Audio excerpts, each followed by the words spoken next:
so many times. Tiffany Grant, I've been working in anime now for a little over 25 years. Other than anime, I've also worked on a number of video games. I've done commercials, training films. I've done voicemail answering systems, all kinds of voiceover jobs, lots and lots of different things over the years. And I would be happy to discuss any of that with you today, or my other experiences in anime and voice acting and going to conventions and all of that super, super crazy fun stuff. Has anybody in here not heard the whole "how did I get into anime" story? Should I do that again? Does anybody here want to hear that? Okay, I will do that then. Because I feel like some people have heard it a lot of times and it sounds boring to me. But in fact, this is the real deal. So my background was theater, so I was a theater actor, like a lot of actors. And I did have an interest in voice acting when I was growing up. I didn't really necessarily know that term, voice acting, but I was probably around 9 years old and I got it was a white Sony tape recorder, cassette tape recorder, and I used to write these sketches and record all the different characters with myself and with friends of mine, and we would do different stories where we were recording the voices for them. So that was really like my first baby voice acting, was when I was little, recording things on my tape recorder at home. But anyway, I didn't ever think of that as being like a potential career that I could have, because how would you even do such a thing? Who knows?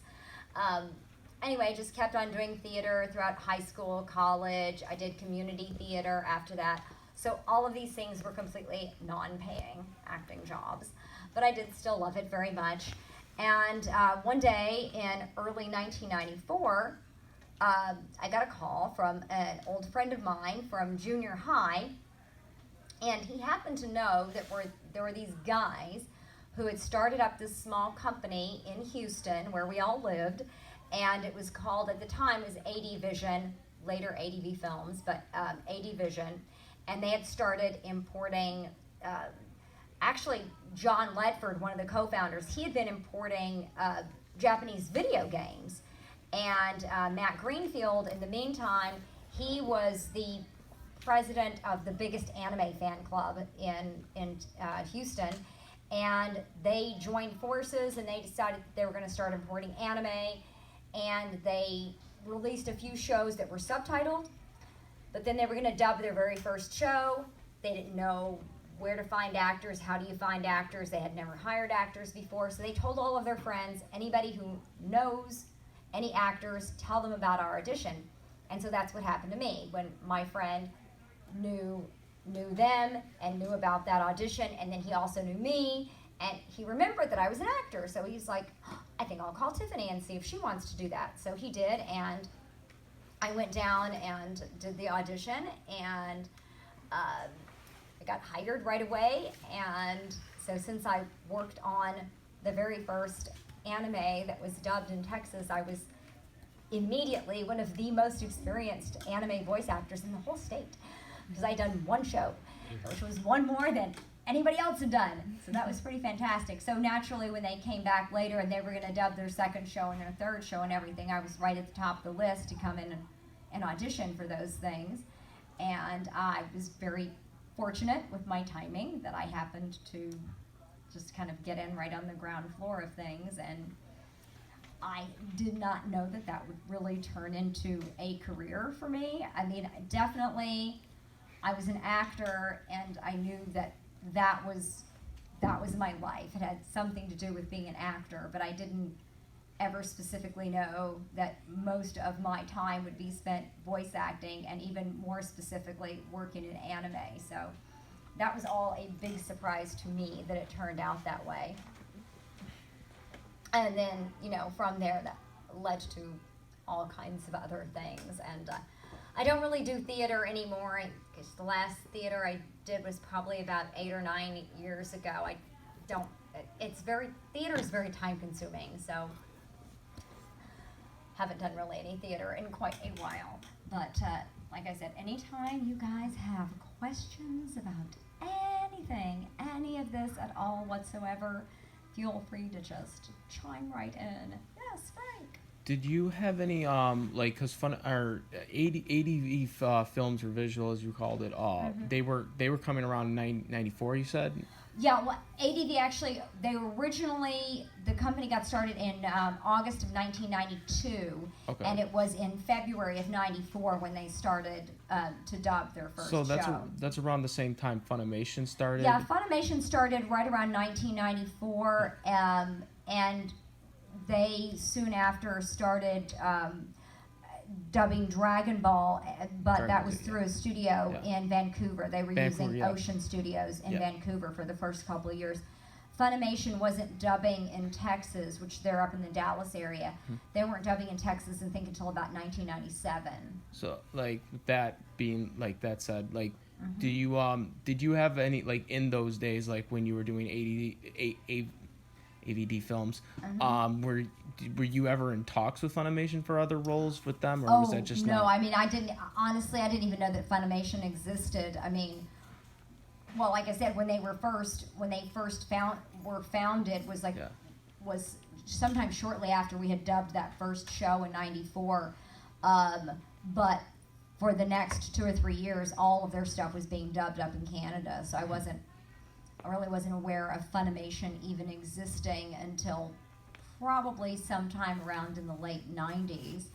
And then when I started doing conventions, I started doing conventions actually in 1997, but through the course of doing conventions, I had the opportunity to meet a lot of the other voice actors and directors and so forth. And one of the people I did conventions with an awful lot back in, say, like the early 2000s was Mike McFarland, and he directed quite a bit of stuff at Funimation.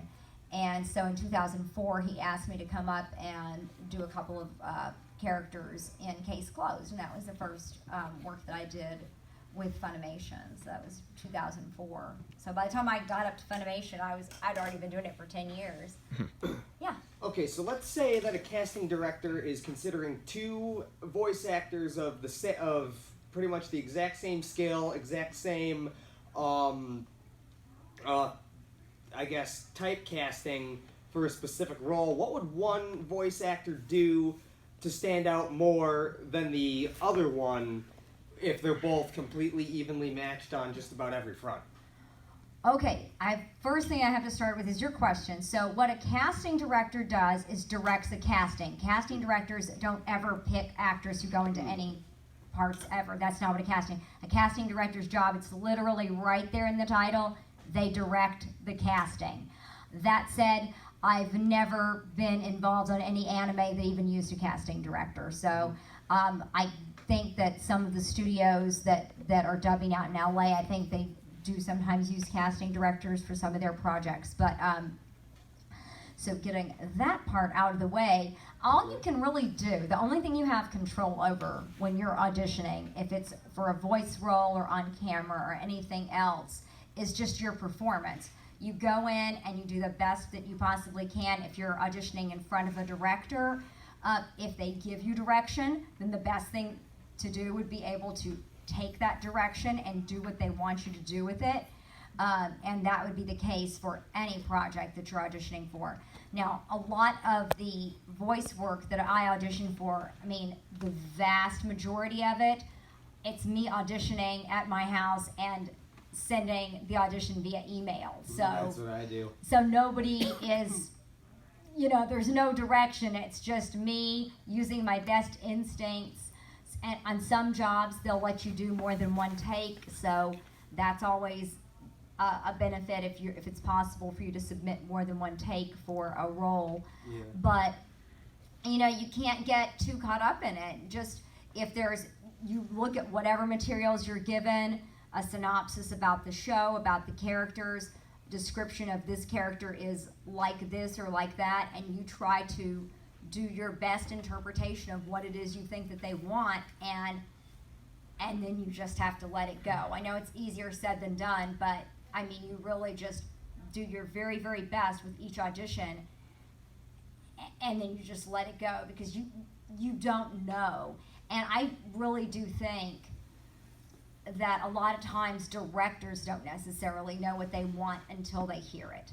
You know, a lot of times directors think that they have in mind a certain way that a character is going to sound, but then until they get like all of these different auditions for the different roles and they kind of put it all together and weave that into a tapestry, and they think of, you know, like this person's voice complements this person, and a lot of times I think they really don't know what they want until they hear it or until they see it. It works out that way. So I mean, there's been plenty of times that there were auditions that I did that I just thought, oh man, I'm just so perfect for this role, and then I don't get it. Or a lot of times that I didn't really think that I had much of a chance of getting a particular role, and then surprisingly that's the one I do book. So I just really do my very best with every audition to try to do what I think it is that they want, and then just let it go. So just shoot your shot is what you're saying. Yeah, I mean, yeah, you just, you if you get too much in your head on it, I think that's a bad thing. I mean, I usually try to submit my first or maybe second read, because when you start just doing it over and over again, you really, I know I just use this term, but you just get into your head too much where you're really, really overthinking it. And I think truly, just based on my experience and discussions that I've had with people in the industry, really it's that first or second take that's going to be the best one. It's fresh, it's more spontaneous.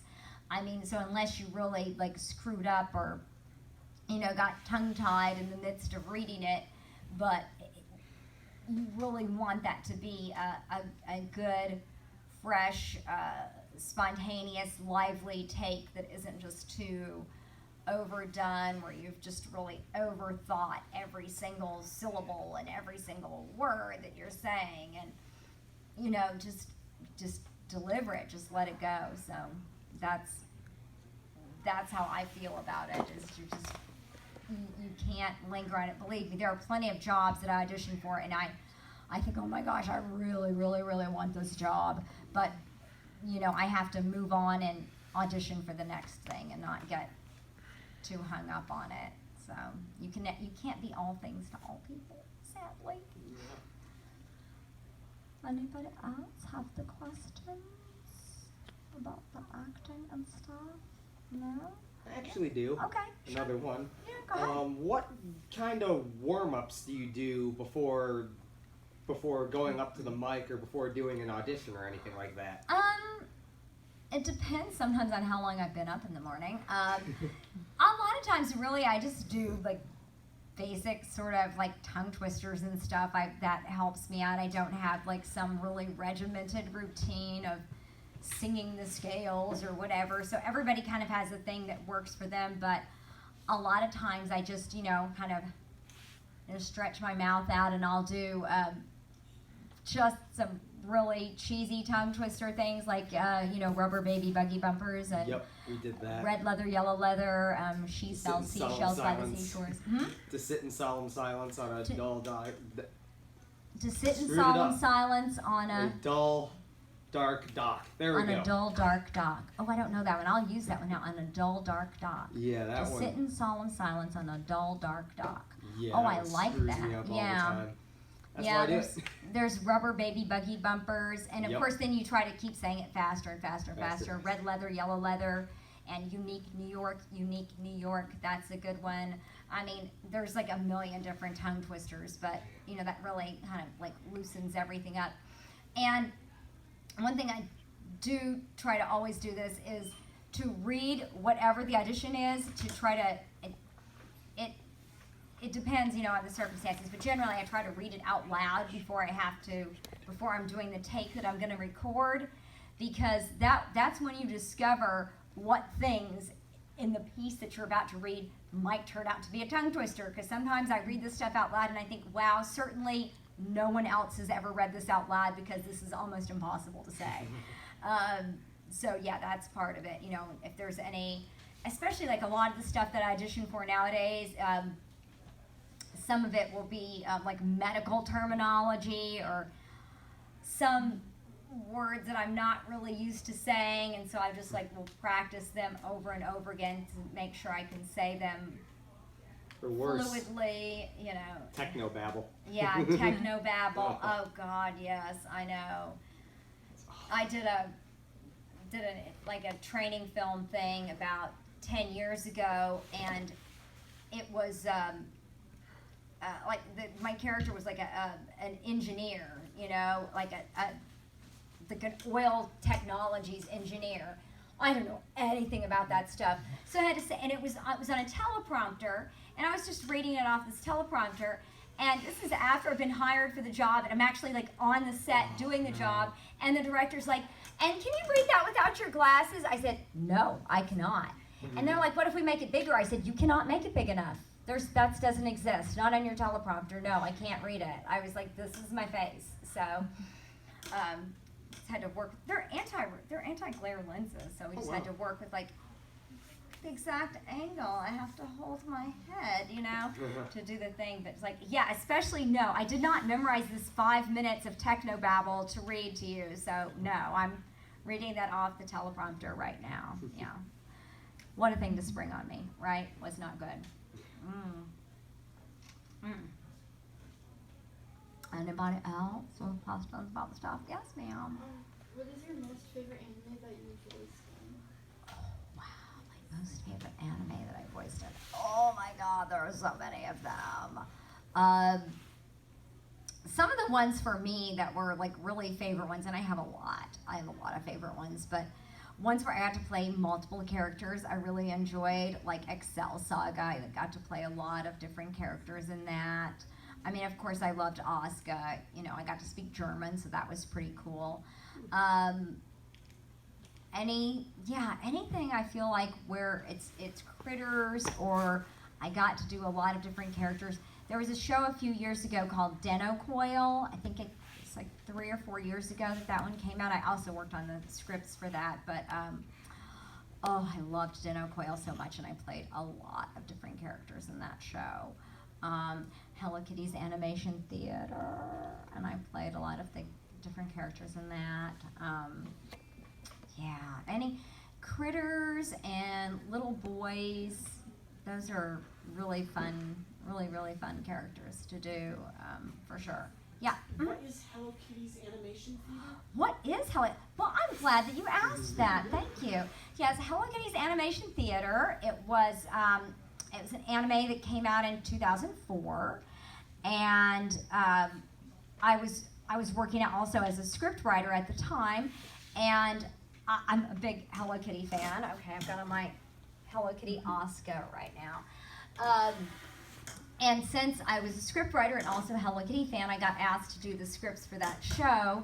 And it's a 26 episode series, and all of the stories are fairy tales. And most of them are actually Western fairy tales. So it's Little Red Riding Hood, The Boy Who Cried Wolf, Hansel and Gretel, Snow White. It's like all these fairy tales that you would totally know.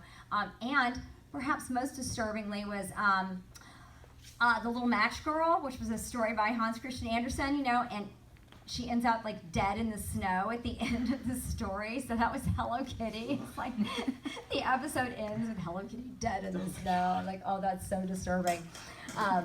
Anyway, so I was I worked on a few of the episodes of that as an actor. I was Pachaco the dog as Jack and Jack and the Beanstalk, and I did was one of Aesop's Fable, the Gold Axe and the Silver Axe. I did that one. And I was Peckle the duck in The Ugly Duckling, which was weird because he's actually a swan, and something called Drake's Tale. And I've never found anyone who's ever heard of this fairy tale, Drake's Tale. I've never heard of that. Anyway, Drake's Tale, there you go. But it was a really fun show. And it's the only Hello Kitty anime that was ever released in the United States bilingually. So you can watch it both in our English version with Monica Rial as Kitty, And also Monica did sing the opening and closing songs, or if you watch it in the Japanese, it's Megami Hayashibara as Kitty, and she sang the opening and closing songs. But that was a really, really fun series to work on, and it was something I think that was enjoyable, like that adults and kids could watch it. You know, it wasn't a lot of the Hello Kitty cartoons or things like, today we're going to cross the street. Okay, get a friend and hold their hands. Now we're gonna look both ways. They're like super pedantic. They're for like really, really little kids, you know. But I loved Hello Kitty's animation theater. That was so much fun. So much fun. And some of the easiest scripts I ever had to work on too. It's like, oh, I already know how all these stories go. That's great. I'll huff and I'll puff and I'll blow your house down. You know, it's all that. It's all that kind of stuff. It was good. Anybody with questions? It could be about Hello Kitty. Or it doesn't have to be. Yes. Hey. Yeah. Go ahead, Frank. If you could, if you were able to voice a superhero type character, like from DC or Marvel, like which one would you want? Oh my gosh. Holy macaroni. Oh, you may have stumped me with that.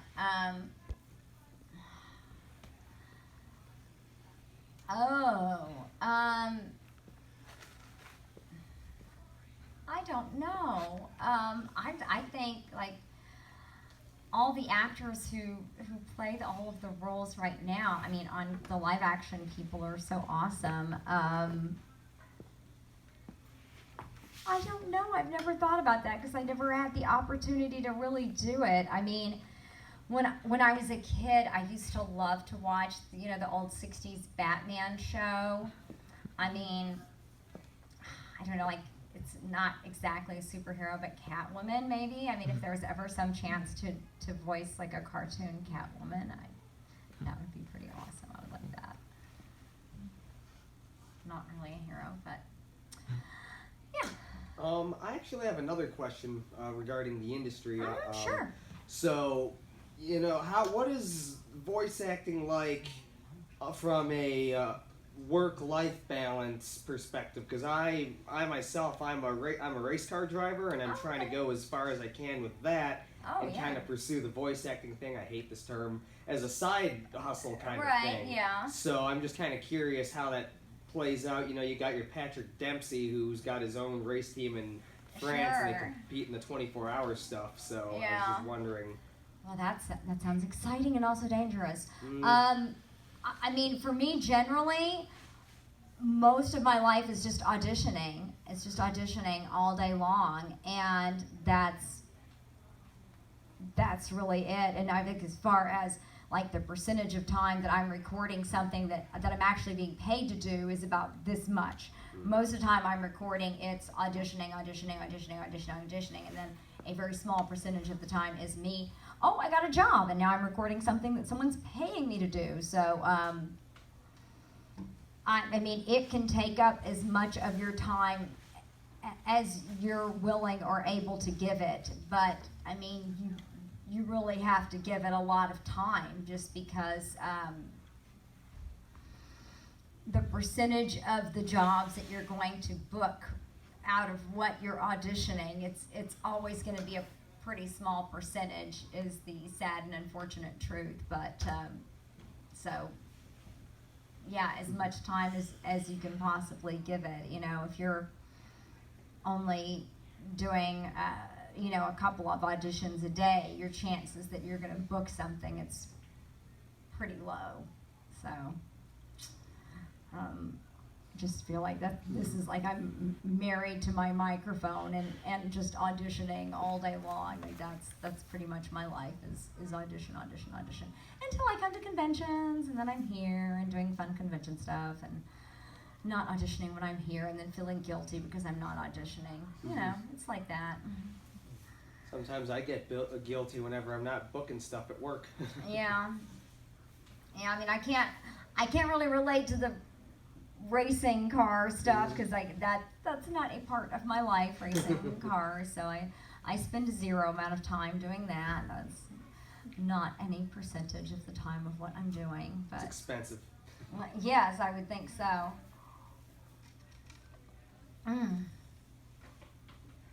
Anybody else with any questions about the thing? So most of the work that I'm doing more recently, it's online through a platform called voices.com.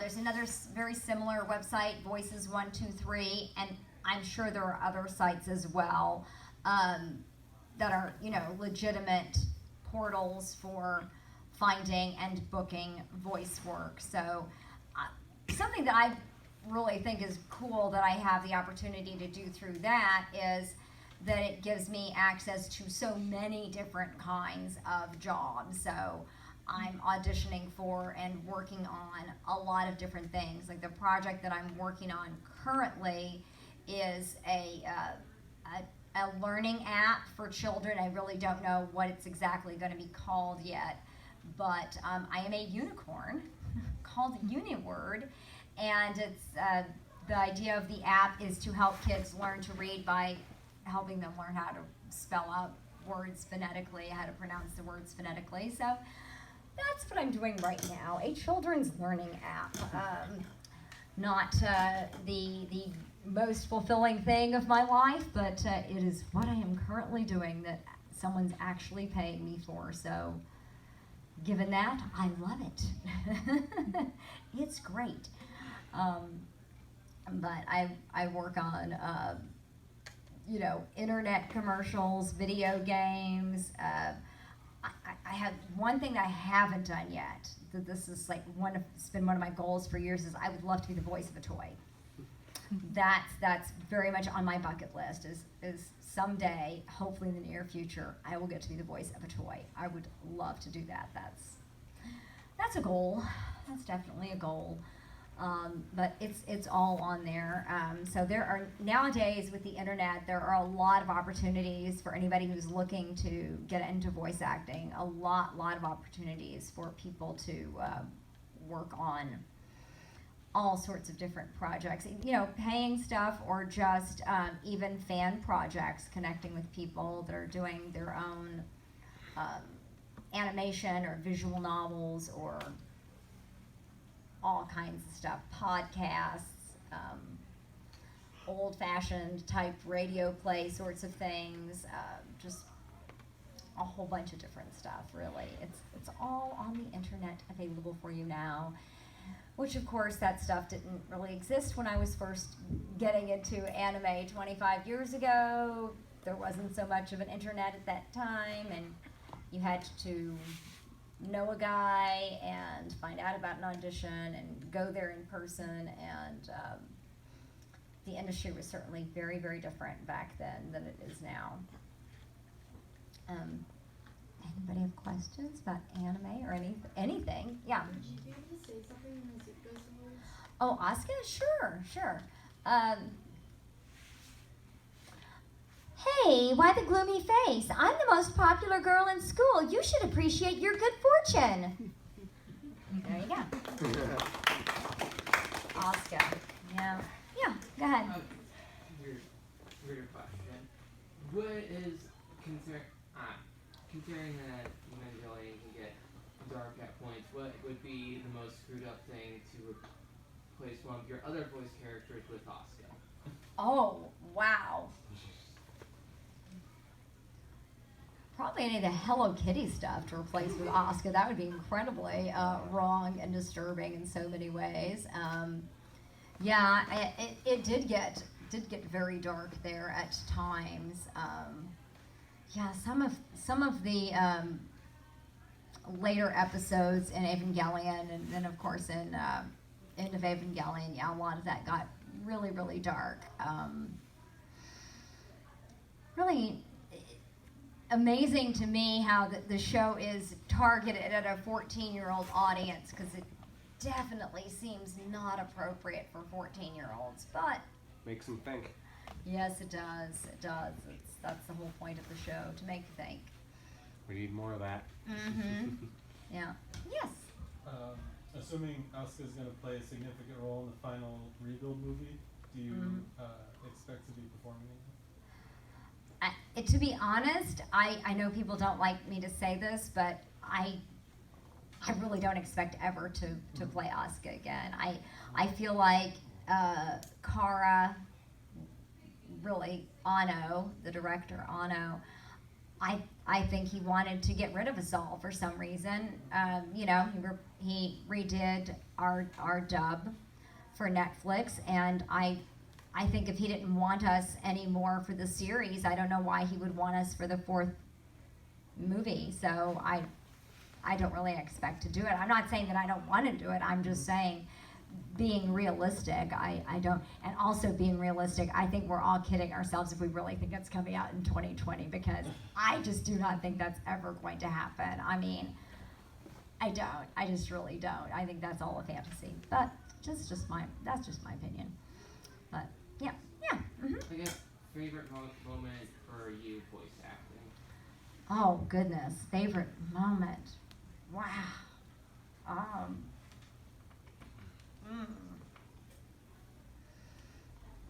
Oh my goodness. Oh, that is such a difficult question. Oh my goodness. I really don't know. I'm sorry. Gosh, favorite moment voice acting. Wow, that's a big question. I don't know. I'm continuously surprised, like, just being able to still do this. I mean, that's kind of a favorite moment for me. Is anytime somebody calls me or emails me and tells me that I've booked a job. That's a particularly favorite moment of mine. Gosh, I don't know. I mean, I can't think of like some moment in a recording booth and wow, I don't know. I'm sorry. I don't know. I really can't think of anything. But I'm just personally, I'm just really stoked to get to keep doing it. That's probably my favorite thing is I still get to do it. Anybody have other questions about the anime conventions, etc.? Yes. If the actor is having a hard time saying executives in the script and making it match the lip flaps in the English version, does the script ever have to be modified? Oh, the scripts are constantly modified. Yeah, that's not uncommon at all. Yeah, because a lot of times when you read the line, it just doesn't match up for whatever reason. It could be too short, it's too long, it's just the pacing of it's not right, or just a lot of different little things could happen where it's not matching up, and then you know, the director will usually come up with, you know, a rewrite on the spot, and a lot of times it's in collaboration with the actors. The actor is also thinking about like, hey, you know, wouldn't such and such work better, and you're kind of collaborating on it and figuring out how you should best rephrase the line to just make it work a little better, flow more naturally maybe, or just whatever the issue seems to be.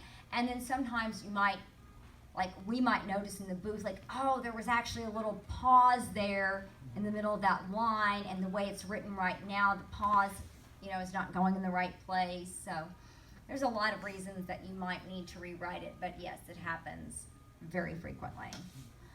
I don't think I've ever, I mean, it's not possible that I've ever worked on a show where we didn't change some of the dialogue that was in the script. It just happens. There's that, does anybody know there was a famous, it was a general, from a long time ago, that about the battle plan doesn't survive first contact with the enemy. And my ex-husband, who was a director, he used to always say that a script never survives first contact with a voice actor. So, and absolutely correct. So, yeah, that's the truth. Anybody have questions about the voice acting and the anime and the things and the conventions, etc.? No? That's all right. That's all right. So, I was saying that my background was in theater. So when I first got into voice acting, I was still doing theater for a long time. I mean, really, there's nothing like live theater for getting a response from the audience, that instant feedback. And that's one of the big differences, of course, with voice acting, is that your entire audience, when you're doing this in the studio, is just the director and the sound engineer. Typically, those are all of the people in the studio. It's almost always just like one voice actor in the like recording booth, and in the outer part of the studio, you've got a director and a sound engineer, and that's usually everybody. So really, your ultimate audience that you're hoping to reach, you guys, that's later on. So we're not getting to perform in really directly in front of our ultimate audience. So that's a really big difference when it comes to voice acting versus stage acting. And you know, even if you're working, say on camera, I've done some amount of on-camera work, not a tremendous amount, but a fair bit. And you know, at least when you're working on camera, there are several people that are watching you. Maybe there are people that the audience doesn't see, but you know, you've got like the sound people, the lighting people, the other actors who are not in that scene, you've got the director, all of these people who are watching, so you do get some immediate feedback from them. But there is very much a common thread when you're acting, whether it is on stage or on camera, voiceover, whatever you're doing, because you're still communicating with an audience, you're still telling a story, and that's really the underlying common thread there, is that you're an actor and you're communicating with the audience, you're telling a story. And the big differences are just really the technique. So obviously when you're on stage, that's a little bit larger than life. You're, you know, gesturing, you're really using your face and your body, and everybody is reading your performance through all of those things. Whereas when you're doing voiceover, when you're voice acting, people can't see any of that. We're still doing a lot of it, but people can't see any of it. And of course, the biggest point about any kind of voice work is that your mic placement. That's the most important thing as far as like a technical issue, is that you've got to be sure that your relationship to the microphone remains pretty constant. You can't be all over the place, because then your sound that's being picked up is not consistent. So that's really, really important. I mean, you can still be really expressively emoting on your face and doing all kinds of crazy things with your hands, but when it comes right down to it, your mouth has got to be in that same relative position to your microphone. Whereas on stage, that's always a little bit of a heightened sense of reality. You know, it's a little bit larger than life, because you're trying to speak to the people in the back of the theater, usually without a microphone. You're trying to speak to the people way at the back of the house. And when you're performing on stage, even though you're having a conversation with somebody who's probably right here, you're not really directly looking at them, because as soon as you turn your face over here, then the audience cannot hear what you're saying. So you always are cheating out and projecting to the audience. Whereas on camera, when you're doing anything on camera, that's all like super pulled back. It's very laser focused. For on camera, the performance is almost just like from here up. It's all in your eyes, and your face is not really moving. Your body isn't moving. You have to be super, super still, not be gesturing a lot, not really mugging, you know, not moving your face around very much. So the acting part of it is basically the same underlying through all different types of media. It's just the various techniques that you're using for each of those fields. These are the different methods of storytelling. Has anybody in here worked in theater at all? Any kind of theater? I've done some college classes Okay, and stuff. cool. Okay, that's awesome. Yeah, so I like to take a little poll sometimes just to see how many people have background doing that. So It was fun until it wasn't. yeah. Well, I really did love working in theater, and I wouldn't say that I'll never work in theater again, but it is something that's very, very time consuming. I mean, when you're working on a play, you know, you're in rehearsal for several weeks, you're learning the script, memorizing the script, you're blocking out all of your movements on stage, so you've got the blocking down of where everybody's going to stand and sit and walk and cross, and everybody, that's all planned out, you know, in advance. When you go to a play, the people aren't just kind of randomly wandering around the stage. That's all blocked out in advance where everybody's going to go. But of course, in voice acting, it's one of the aspects that's so different than doing a play or doing any kind of on-camera work is that you are reading directly from the script all the time. So there's no memorizing the script. You're not really rehearsing it, and you really, most of the time, you do not see the script in advance for most voiceover projects. If something, you know, you're going into a studio to record, then you show up at the studio, you've never seen it before, and we're going to do it right now, and that's when it's going to happen, and we're going to be recording this, and they want you to be like perfect on the first take. So I would say definitely for anybody who's interested in pursuing any type of voice acting or voiceover work, cold reading skills, that's probably really the number one tool that you need in your acting tool belt for that. Is gotta be just really, really good at cold reading, and you know, just seeing something for the first time and you just read it and make that come to life the first time you've ever seen it. So that's really important. I think improv is also very good for actors who are really pursuing any type of acting. Voice acting, I think it's particularly helpful as well, to have that in your background.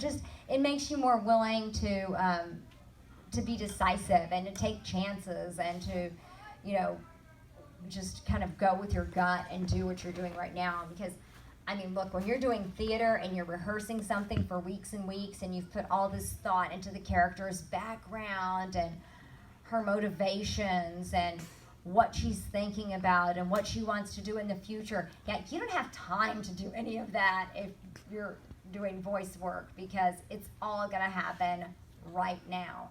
But that's one of the things that I love about it, that it's happening right now. It's not like, my gosh, if you do any kind of on-camera thing, film or TV show or something, you've got to show up like hours in advance and just sit around and wait forever.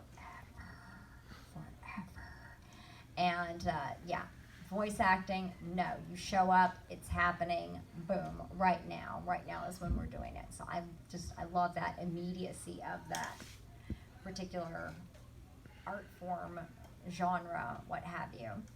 Does anybody have questions about stuff? About anything? Yeah, go ahead.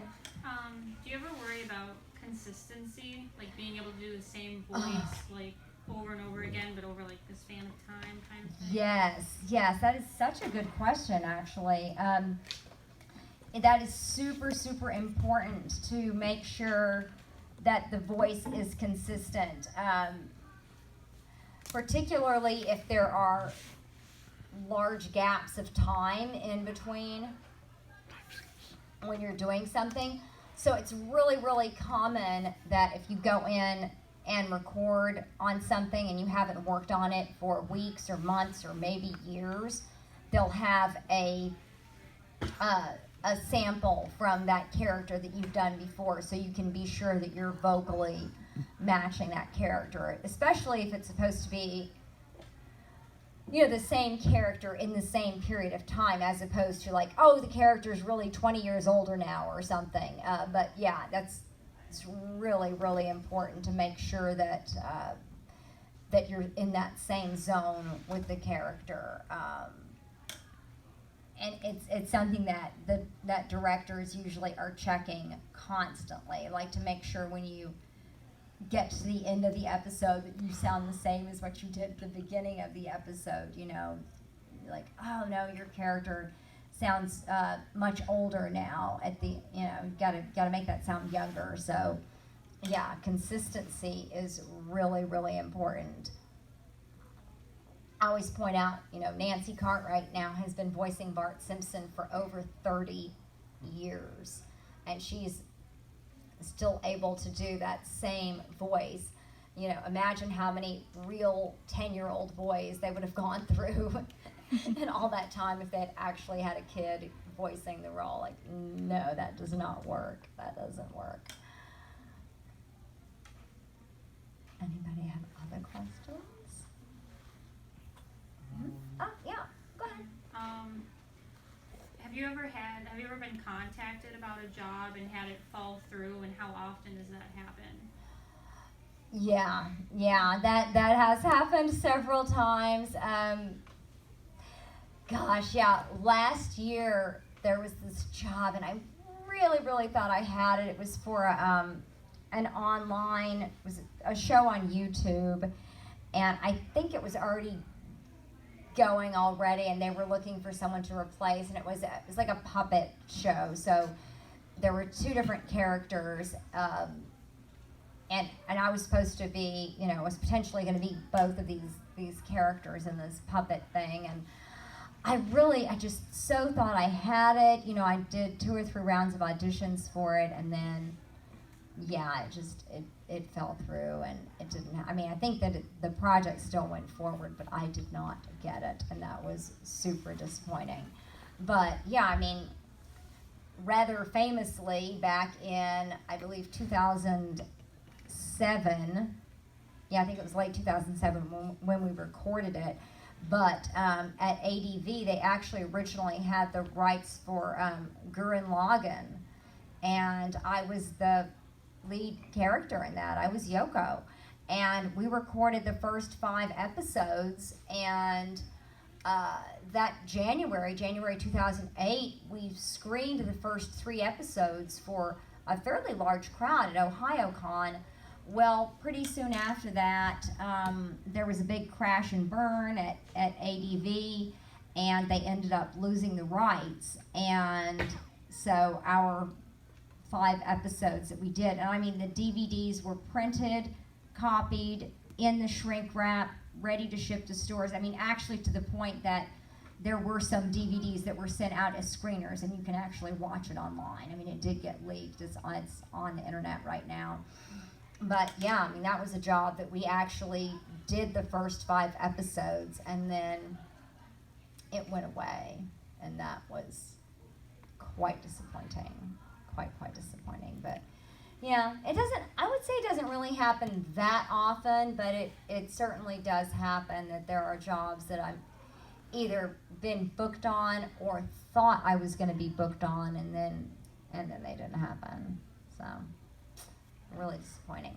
Yeah. To follow up on that, like when AVD went under, and you said that the Gurren Lagann thing was 5 episodes were in, and then all of a sudden it was did they have licensing agreements towards when the company went under, or because obviously they had the license originally? Yeah, they had but Gainax pulled it. Once the money went down. ADV was trying to get Gainax to kind of wait it out and hold off for them to resolve some issues to see if ADV could continue with it, but Gainax pulled the license. And then does that, because then after that happened, then all the other things that they already had, they just kind of went back to the original Japanese companies, or do they just? I think that was really on a case-by-case basis, depending upon what the individual agreements were for each of the series. But yeah, they did end up losing licenses on several different shows at that time. Yeah.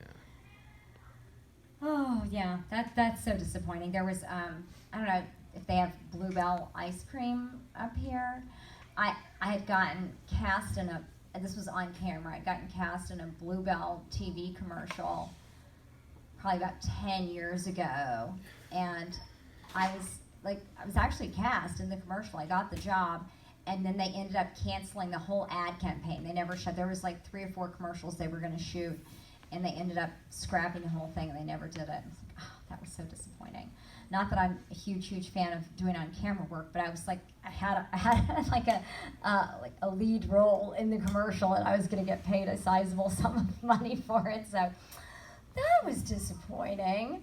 But you know, that's like you can't really count on something is happening until it's actually happening. I mean, at least with Gurren Lagann, I got paid for it. I mean, the license got pulled and we didn't finish the show, but I did still get paid for what I did.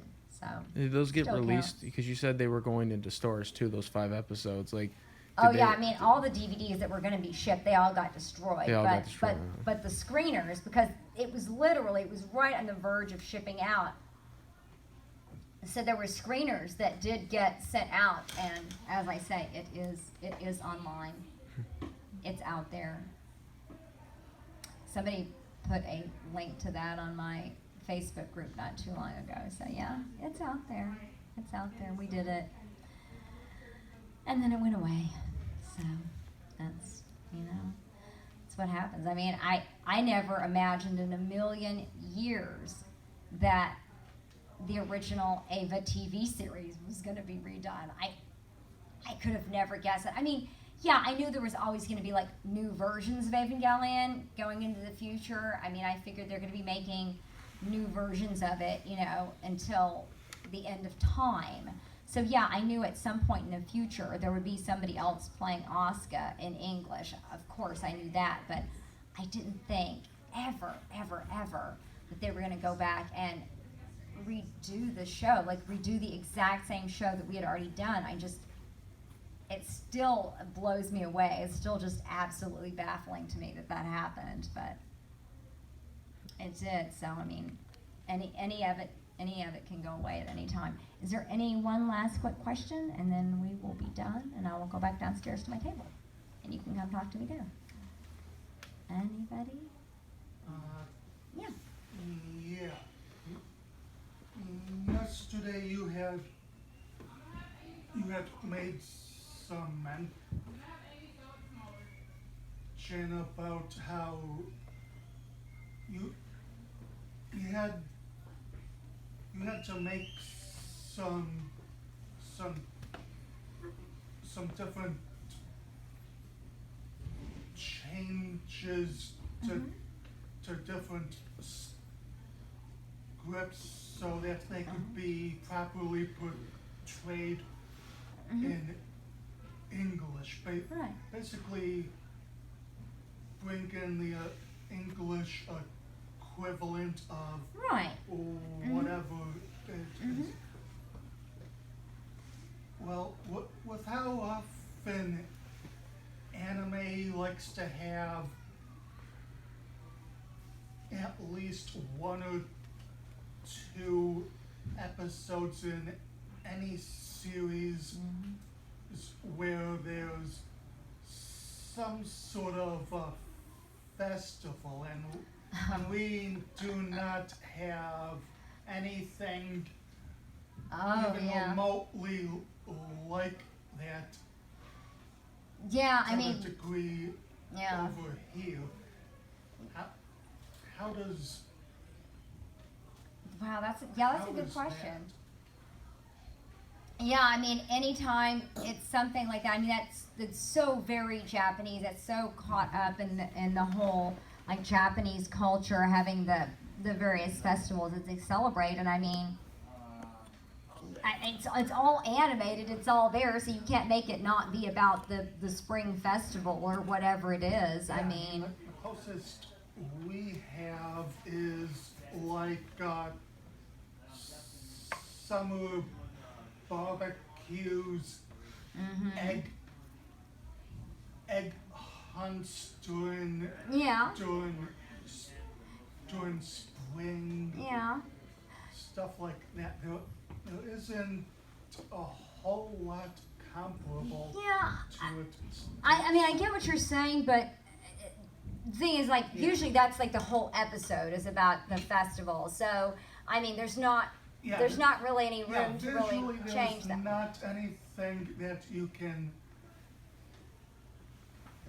I you mean, can do. occasionally, sometimes the only thing maybe that you can work in there is if you try to do just a little bit of an explainer of something that they're doing within the festival, because I think generally people understand what a festival is, even if it's not a custom that we are actually celebrating. People understand what a festival is. So, you know, if there's something that maybe you can sort of very succinctly explain about a particular thing that's maybe happening during the festival, but yeah, I mean, there's that. It's all happening. It is what it is. So there's not really anything that you can change on that. Yeah, basically all you can really do at that point is some sort of verbal dialogue explanation Yeah. to what's going on. Right. Yeah. Just put in a subtle line somewhere, you know, to work it into the conversation. But yeah, there's not much else you can do. You know, do your best with it. And you know, most people who are going to be watching an anime that's that type of anime that has some spring festival or summer festival or something like in that, we all know that happens. So you don't have to do too much explaining because the people watching it already know that that's kind of a thing. But anyway, we are at the top of the hour, so we're going to yield the room to the next folks. And thank you very much for coming. Thank you.